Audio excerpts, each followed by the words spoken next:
Well, welcome to Chapter 5. Now we're getting into some items that really haven't changed as much as the previous chapters with the new tax law that was adopted back in December of 17.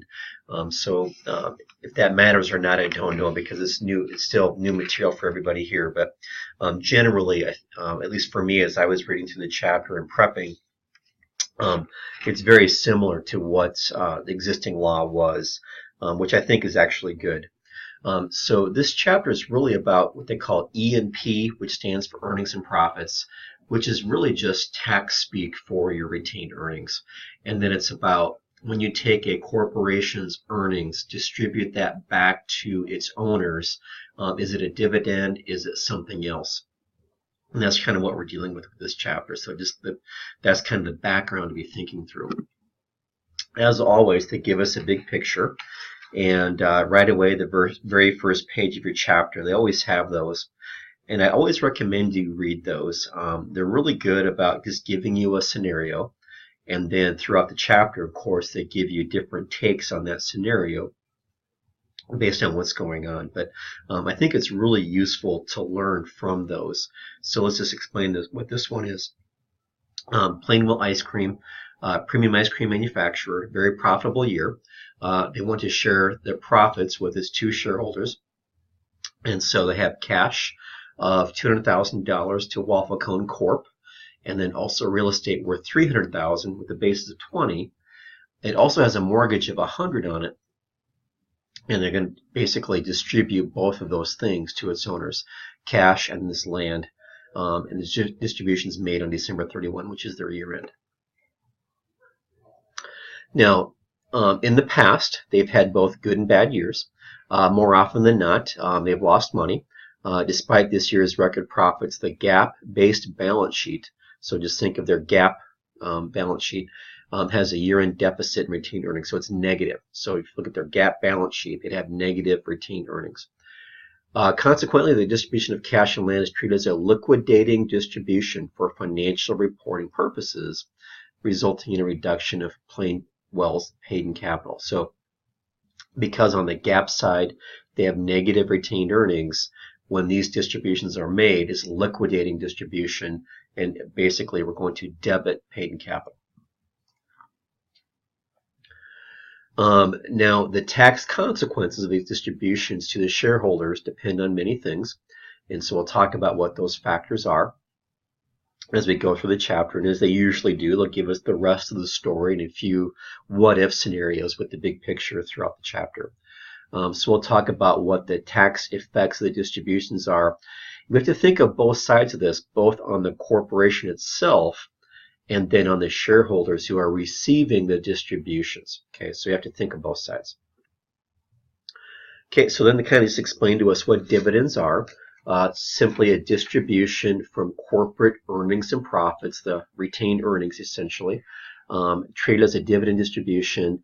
And then remember, I know many of you just got finished with your individual tax class, and I've talked about this in previous chapters of this class, is that, as somebody who owns stock of a company, when you receive dividends, you get the preferentially tax dividend income, which is typically going to be lower than your ordinary income. Most of us would be at that 15% bracket for dividends received. Higher income earners at 20%, lower income earners at 0. So it's a good deal. So distributions in excess of E&P are non-taxable to the extent of the basis that you have in the property. Basically called a return of capital. In GAAP, we call that more of a liquidating dividend, might be the term you might have heard from taking intermediate accounting or something like that.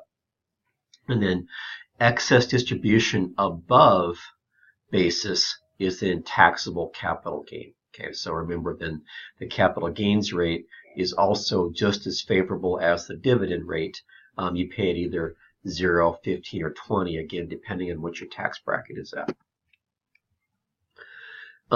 Now, with earnings and profits, there is no easy definition of what that is because it's not defined in the code very well. As I mentioned earlier, it's really the same thing as retained earnings, but often not the same. So it's kind of like, well, it kind of is, kind of isn't, kind of one of those deals, right? It represents the upper limit on amount of dividend income recognized on corporate distributions, right? So when a corporation gives out a dividend and it has E&P, that's the maximum amount that can be called a dividend when it's received by its shareholders. And then also the corporation's economic ability to pay a dividend without impairing capital, right? Because if I pay a dividend above and beyond my E&P, then that reduces my paid-in capital amounts. So to calculate E&P, and they give us, quite a bit of information in the chapter about doing that. Pages 3, 4, and 5 are full of a lot of examples that you should definitely take a look at. They give several examples there, and that will help you quite a bit as you go about the process of working on your homework for the week also. So just keep that in mind. The calculation generally begins with taxable income, plus or minus certain adjustments, and that's kind of what they're walking you through, is what are those adjustments. That's you find on pages 3, 4, and 5. Adds previously excluded income items and certain deductions to taxable income including. Now, this is where you have differences in the tax code versus GAAP. So remember, in the tax code, if I'm a corporation that owns a municipal bond, an individual who owns a municipal bond, when I receive that interest, it's not taxable to me. Okay, I'm not paying any tax on that.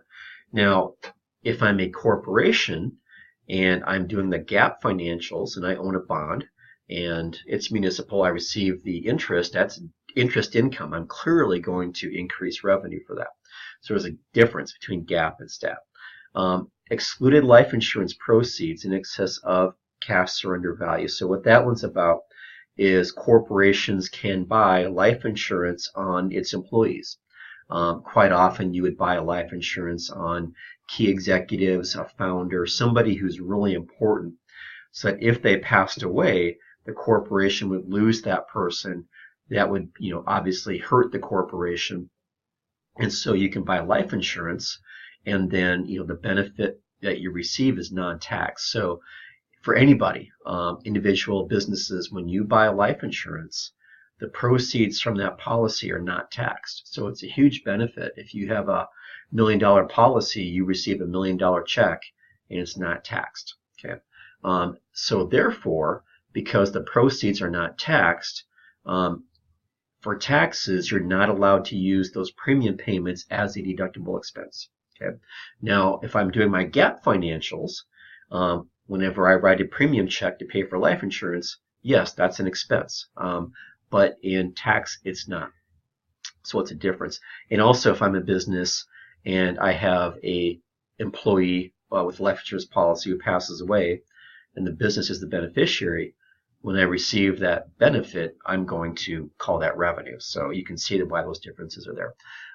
Federal income tax refunds kind of makes sense, right? And then dividends received deduction. Okay, so just some examples there of what those differences are. Remember, the corporation, if it owns stock of another company, we talked about it last week, you get a deduction for dividends received. So those were the adds. I believe those were the adds. Yep. So this is the subtractions. You can see here, calculation generally begins with taxable income, plus or minus the adjustments. Non-deductible portion of meals. A business cannot deduct every penny of meals and entertainment expense. You can in GAAP. In GAAP, if you have a meals expense or entertainment expense, you deduct it all from your revenues to get down to your net income number. But in GAAP, in tax, you can only deduct a certain amount. Related party losses, you would also call, because sometimes what the IRS is looking at, maybe you're doing those on purpose in order to reduce your taxable income. Expenses incurred to produce tax-exempt income. That kind of makes sense, right? Federal income tax paid. Key employee life insurance premiums, I already mentioned that one. and then fines, penalties, and lobbying expense. Those are not deductible on the tax side. They are on the GAAP side. If you pay a fine or penalty or lobbying expenses, that's an expense you get to use and take to get down to your net income number on the GAAP side. But on the tax side, you cannot deduct that. Certain E&P adjustments shift affected transaction from the year of inclusion in or deduction from taxable income to year of economic effect. Remember that we talked about a few of these last week. You're capped on charitable contributions as a corporation. You can only do roughly 10% with some adjustments. The net operating loss carryovers and capital loss carryovers. So remember that so something happened in one year but affects your taxable income the next year or the previous year even too. Gains and losses in property transactions generally affect E&P only to the extent recognized for tax purposes. Gains and losses deferred under like-kind exchange provisions and deferred involuntary conversion gains do not affect E&P until recognized. And that's something we'll get into later on, not in this chapter, but in future chapters. So just bookmark that in your brain. That's up and coming. Then a few other adjustments. Accounting methods for E&P are generally more conservative than for GAAP, when they talk about GAAP taxable income, which is saying something because I would say that GAAP generally is very conservative already, so the tax code is even more conservative. In GAAP, you can use what they call the installment method to recognize revenue not permitted in tax.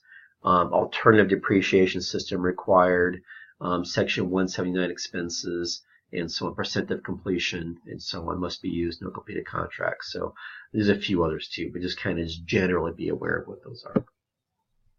And they give us the examples. I know it's really hard to see. This is slide 11, obviously. It's in your chapter on page 7 also. And there's actually 2 slides that make these up. So this might be just a handy-dandy list to keep in your brain and go, okay, if I'm working on some homework assignments and I got to know, is this adjustment an addition or a subtraction to E&P? Well, here's my list. So slides 11 and 12, or take a look at page 7 of your book, whatever is more convenient for you to take a look at. Then we talk about current versus accumulated E&P. So, obviously, if you think on the GAAP side, what makes retained earnings go up? I think by now everybody would, if I asked this question to you in person, you could tell me it's net income makes retained earnings go up, right? Net loss makes it go down, and then dividends paid makes retained earnings go down. So I can always look at my net income for the year, subtract dividends I paid for the year and go, that's probably my current E&P, right? I mean, that's on the GAAP side, that's what makes my current year retained earnings go up. But I've also got previous years retained earnings. If I look at, my last year's balance sheet, I'll see a retained earnings number there. And then I'd make, hopefully net income for the year, pay some dividends, and now I've got a new higher retained earnings for the current year. So same thing with E&P, no different. It's just now we record it based on more of the tax rules versus GAAP rules. So we can accumulate E&P, right? So everything prior years since February 18 of 1913, which might have been when the tax code came to be. It was somewhere in that time frame. And then distinguishing between current and accumulated E&P is important because that affects the taxability of distributions, right? So basically, what is considered dividends versus return on capital versus capital gain. So that's why it's important. It's just it determines what the tax status of the distribution is to the person receiving the distribution. So that's why it's a big deal. Kind of makes sense. Hopefully that makes sense. So then allocating E&P distributions, again, they talk about it pretty thoroughly in the chapter. Bottom of page 8, page 9. They give some examples of it on 10 and 11 also. So as you work on any of those in your homework, just know that really 9, 10, and 11 are kind of where the vast majority of the explanations are and the examples that they give us. So pages 9, 10, and 11, if you want to take a closer look at those. So if positive balance in both current and accumulated E&P, distributions are deemed first to come from current E&P, and then your accumulated E&P after that. If distributions exceed current E&P, must allocate current and accumulated E&P to distribution, allocate E&P pro rata to each distribution, apply accumulated E&P in chronological order. So just FYI, is kind of the rule that we'll follow when we do this.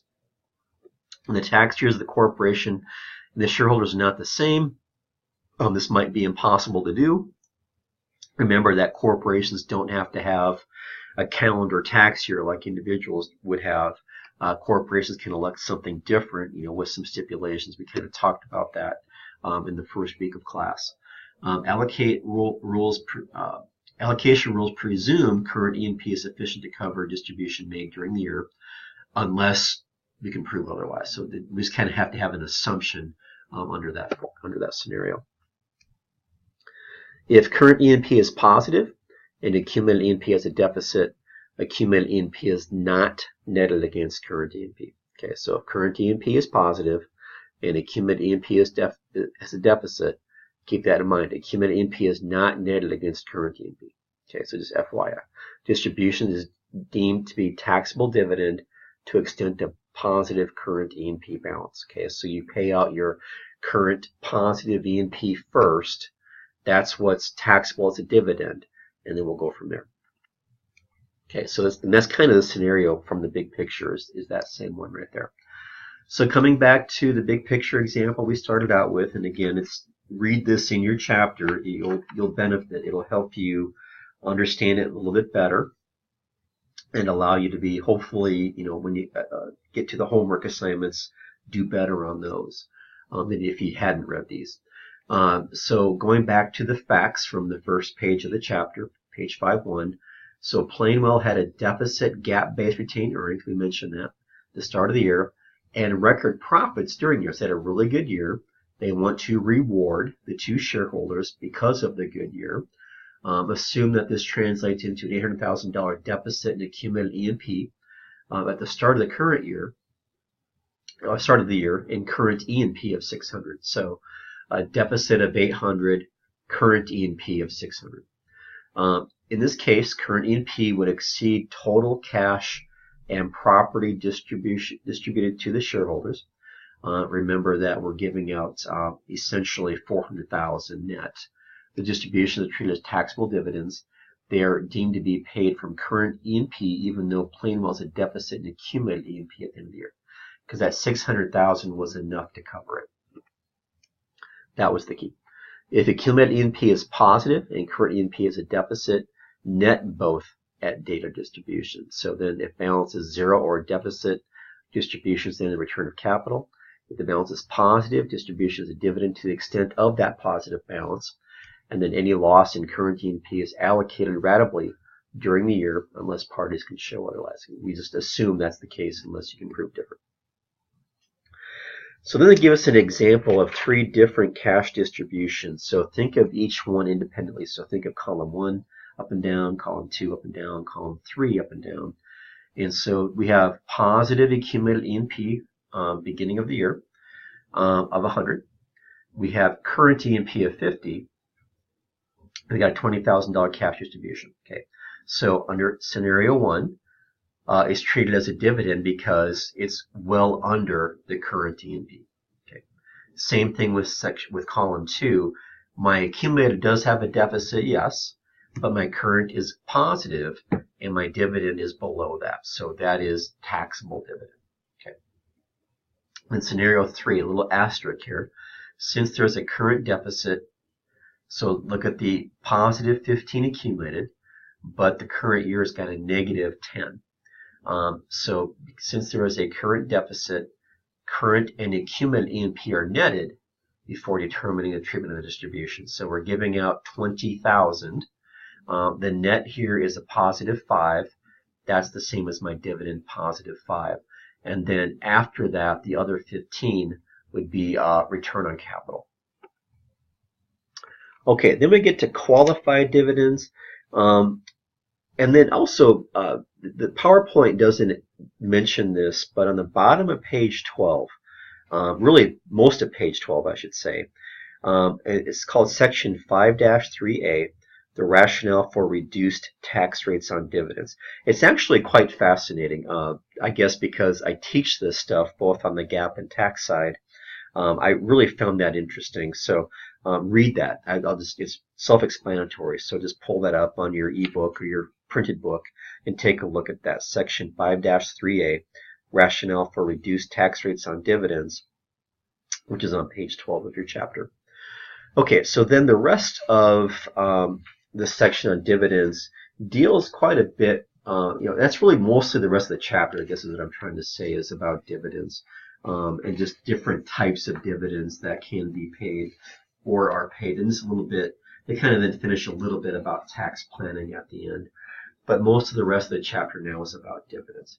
If we kind of got to the first half being all the E&P stuff, the second half being the qualified dividend stuff.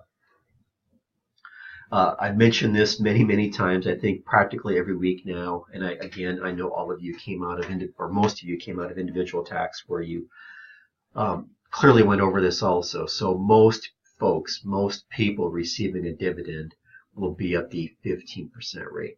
To be at the 20% rate, you have to have a pretty high income, and so at 18, 20% applies to married taxpayers filing jointly with taxable income, basically essentially your AGI of being 479, but for individuals it's 425.8. So you got to get way up there before you pay the 20% rate. A 0% rate applies to lower income taxpayers. Basically, married filing jointly, taxable income at 77.2. For a single, it'd be 38.6. So it's very possible, the vast majority of taxpayers will be at 0 or 15, and just a few will be at 20. Corporations treat dividends as ordinary income and are permitted to a dividend receipt deductions. That's really a lot of what the previous chapter was about, chapter 4. So this is individuals. This top part, this bottom part's corporations, right? So for corporations, remember the corporate tax rate's 21%. They treat it all as ordinary income, and then they may be permitted, typically will be permitted, to apply the dividends received deduction based on the percent of ownership of the stock and a few other rules that we talked about last week. Okay, so that's the whole dividend stuff right there. To qualify for lower rates, dividends must be paid by a domestic or a certain qualified foreign corporation. Keep in mind that there are foreign companies that trade on United States stock exchanges. Okay, so there's many, many stocks you can buy of other companies that typically do have some operations in the U.S., but they're primarily based in another country. But they can trade on the U.S. stock exchange because they've jumped through the hoops to do that. And those hoops include, they're quite extensive. A tax treaty with the U.S., information sharing agreement with that company and the U.S. Treasury, and so on. Okay, so just keep in mind, a foreign company can be traded on a U.S. stock exchange. If you buy that stock, it's treated just as a domestic stock in terms of the dividends and so on. Then the other rules at the bottom here, paid on stock held greater than 60 days during the 121-day period beginning 60 days before the ex-dividend date. So most dividends are paid quarterly. Most corporations declare an annual dividend. So let's just say Corporation X says we're going to pay a $2 dividend next year. The board has to approve that. And then typically what they do is say we're going to pay 50 cents a quarter on these dates. So they'll have 4 different dates throughout the next year, and that's the dates we're going to pay a dividend. And then to get that dividend, the stockholder has to own it before the ex-dividend date. Keep in mind that it typically takes 3 days for a stock transaction to settle. Okay, so so if I go online and buy stock of company X, there's a 3-day settlement period, where all the paperwork behind the scenes, it's electronic, of course, but all the paperwork's done behind the scenes to show that the stock has now been acquired by me, it's been sold by somebody else, I'm now the owner, and so on. So just keep that in mind as part of what this is about too. Dividends paid to shareholders who hold both long and short positions in the stock do not qualify. So in stock trading, you can short a stock.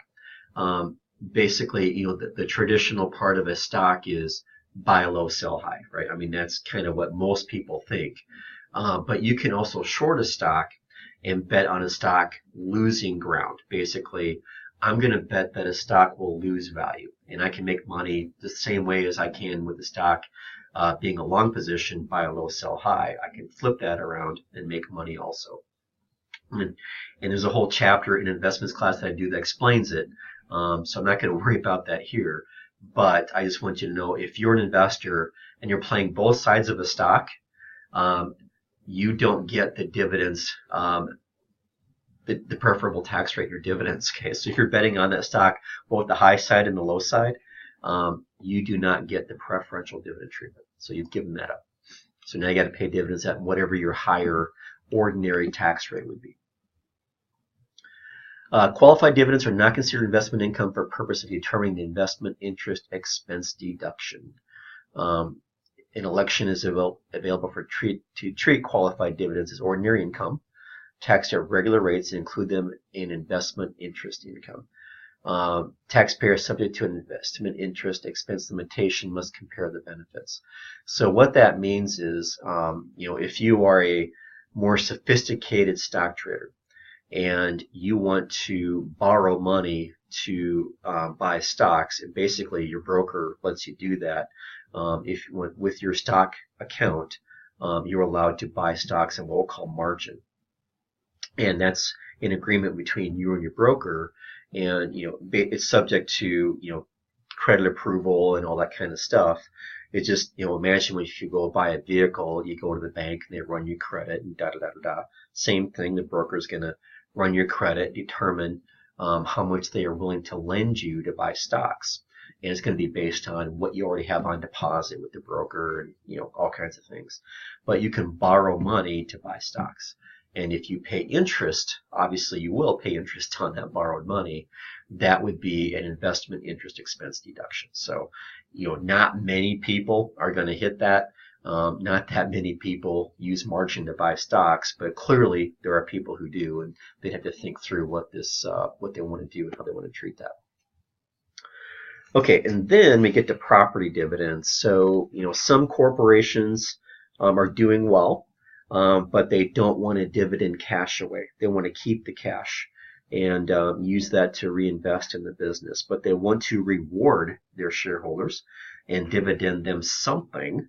And so quite often that might be additional shares of stock. I have owned stocks of companies who have acquired other companies and then dividended some of that stock of the company that they acquired to the current shareholders as a distribution. So I've received dividends through that. So it's very possible to receive additional shares of stock as a dividend and or shares of other companies as a dividend.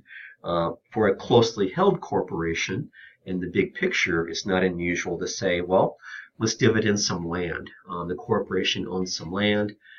Maybe we're realizing it'll never get used for a corporate purpose. And so we're going to dividend that back to one of the shareholders. So obviously that's going to be more of a closely held corporate type of a deal. And then just to mention also, pages 14 to 15 give lots of good examples then of property dividends. So as you go through and work on your homework for chapter 5, just know when you hit those property dividend ones, many good examples on pages 14 and 15. So just make sure you take a look at those. And the big picture, we'll come back to that because that also included a property dividend. So the effect on the shareholder, the amount distributed equals the fair market value of the property, right? That land had a fair market value. Taxable as dividend to extent of the E&P.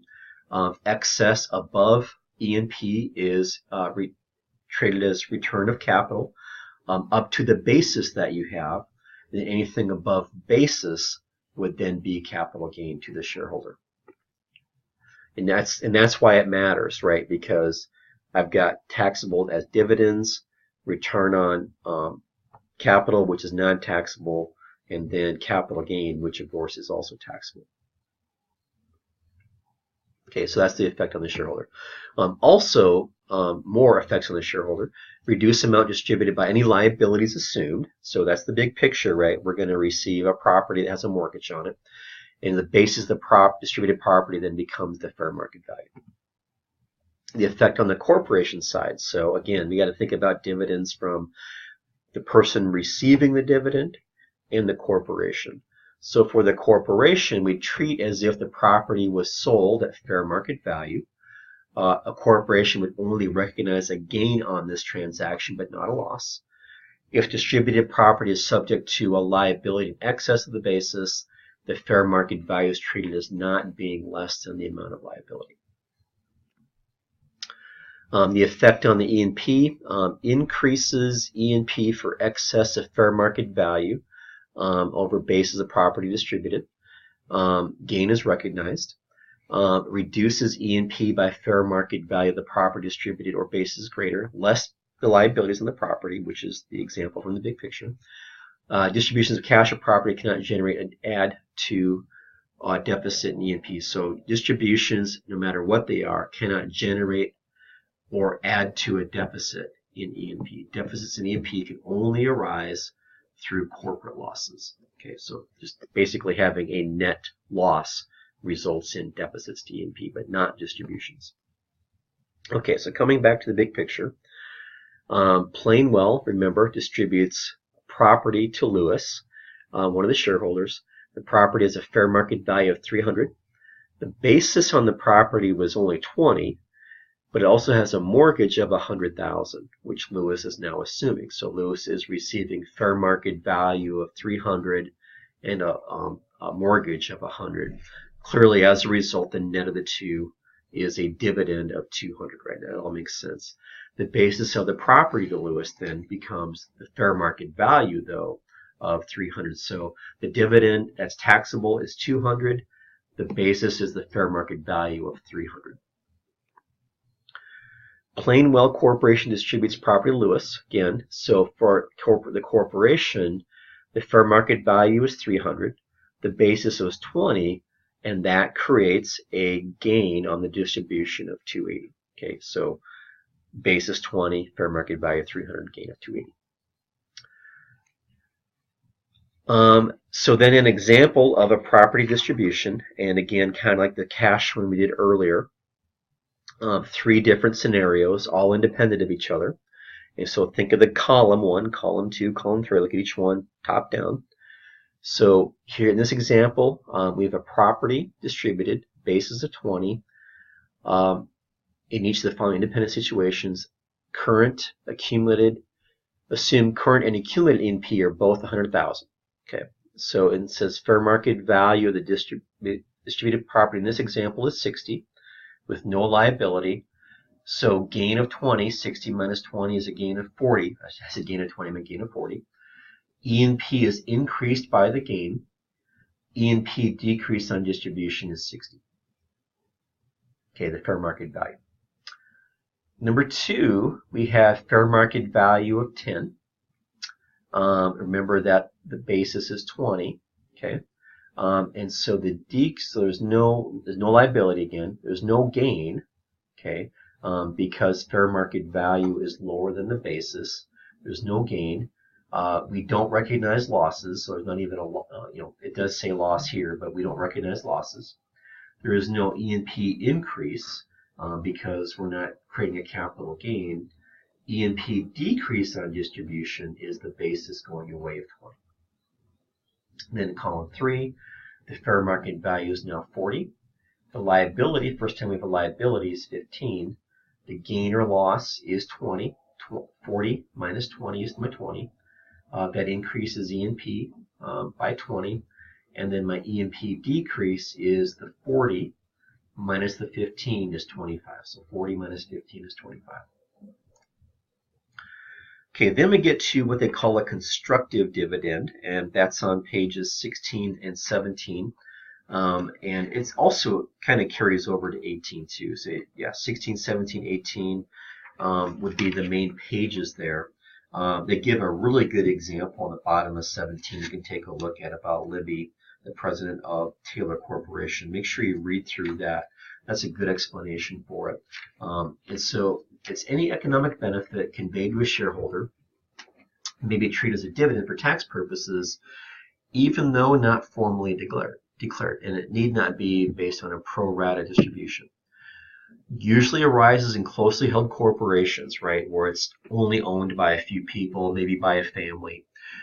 Payments may be in lieu of actual dividends and is presumed to take the form of tax avoidance purposes. Benefit conveyed is recharacterized as a dividend for all tax purposes. Corporate shareholders are entitled to the dividends received deduction. Other shareholders receive preferential tax rates. So if you are a corporation and you own shares of another corporation that pays you a constructive dividend, whatever you receive as a constructive dividend, you can use the DRD, the dividends received deduction.